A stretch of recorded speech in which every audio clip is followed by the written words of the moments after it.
Hey guys, welcome to the Simplify Your Life podcast. It's Coach Simona and I'm glad you decided to tune in.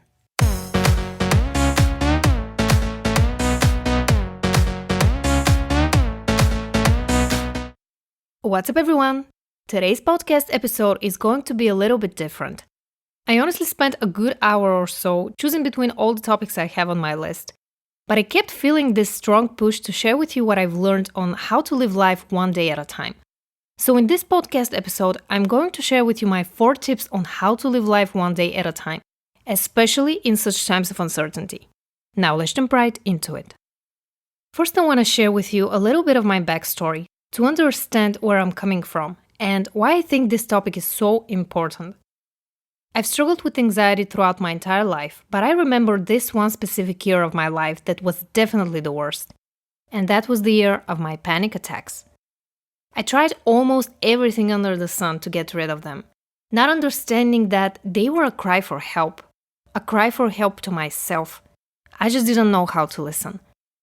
They all happened right after my first serious relationship ended, and I had to prep for exams while I was battling my bad habits of not sleeping, smoking, and drinking. On top of that, my diet was a complete mess. I wasn't taking good care of myself. I wasn't even thinking about it at the time. I was determined to get better. I tried almost everything, but found only one thing that worked: living life one day at a time. You see, panic attacks come from built-up tension and unresolved feelings. When you're too much in your head and you're always thinking about the future, catastrophizing or analyzing every little detail, you're missing out on what's happening right in front of you at the present moment. So here are my 4 tips on how to live life one day at a time. My first tip is to plan out your day. One of the reasons we get caught up in the never-ending procrastination cycle is we don't have an actual plan of how we're going to spend our days. When you block chunks of time in your calendar and dedicate them to certain tasks, you gain more clarity and have less time to ruminate about the past or get too invested in your storylines about the future. There are many ways to plan out your day. You can use Google Calendar, you can try out the Pomodoro technique, which is essentially to dedicate chunks of time to work and a little bit of time to rest. For example, work for 25 minutes and rest for 5 minutes. Then repeat. Another great tool is the Productivity Planner, which uses this technique, but also helps you reflect on which goals you've achieved and which ones you haven't. I will link it below if you want to check it out. My second tip is to tune into your body. There are many practices that can help with that. Meditation, mindfulness, and yoga are my favorite ones. But there are so many people who like to exercise, dance, or run. Whatever helps you to feel what you're feeling right here in the present moment is a wonderful way to ground yourself and not think about the past or the future. When it comes to meditating, I recently hit a new milestone. I meditated for 1,300 days straight. And what I can tell you from over 1,000 days of meditation is that nothing comes even close when it comes to clearing up your mind and centering yourself into the present moment. If you haven't listened to episode 55, I will link it below. As far as mindfulness goes, it's all about becoming aware of your surroundings and observing them non-judgmentally. I actually have a great book recommendation for all of you who want to learn more about mindfulness. It is the first book I read on this topic 5 years ago that made me so passionate about it.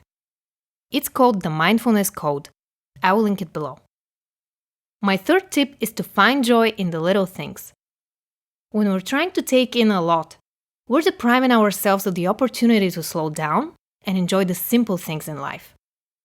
How often do we have time to mindlessly watch TV or scroll through Instagram, but forget to simply look out the window while we drink a cup of hot coffee? Here are some questions you can ask yourself to get a better understanding of what could potentially make your day better and more pleasurable to live. Question number 1. What am I grateful for right now, at this very moment? 2. What can I get rid of that is cluttering my life and making me unhappy? 3.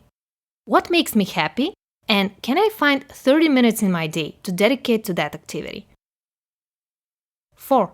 What activity did I like doing as a child, and can I incorporate it into my life now? And number 5, how can I show up for myself every day without excuses? My 4th tip is to let go of the need to control everything. If I learned one thing over the past few years, it's that we have no control over the circumstances, but we can control how we react to them. I used to be such a control freak that it almost drove me insane. Trying to micromanage everything and everyone and getting frustrated when life didn't go the way I wanted it to. We're now in a very similar situation. You can't control what's going on right now. You can, of course, be reasonable and stay home, wash your hands, and do your best to protect the ones you love. But other than that, you need to let go. Living your life one day at a time is not about being careless or ignoring what's going on in the world right now. It's about protecting your inner peace, being more present with your loved ones, and increasing your self-awareness. I actually made a video on this topic on my YouTube channel. So if you haven't watched it, check out the link in the description box or simply visit youtube.com/Coach Simona. Now I want to hear from you. How do you deal with the current situation? What practices do you like for living one day at a time? Share in the comments below. Thank you so much for listening. If you enjoyed this episode, please like it and subscribe to my channel if you don't want to miss out on my weekly podcast episodes. I love you guys, and I'll talk to you in the next one.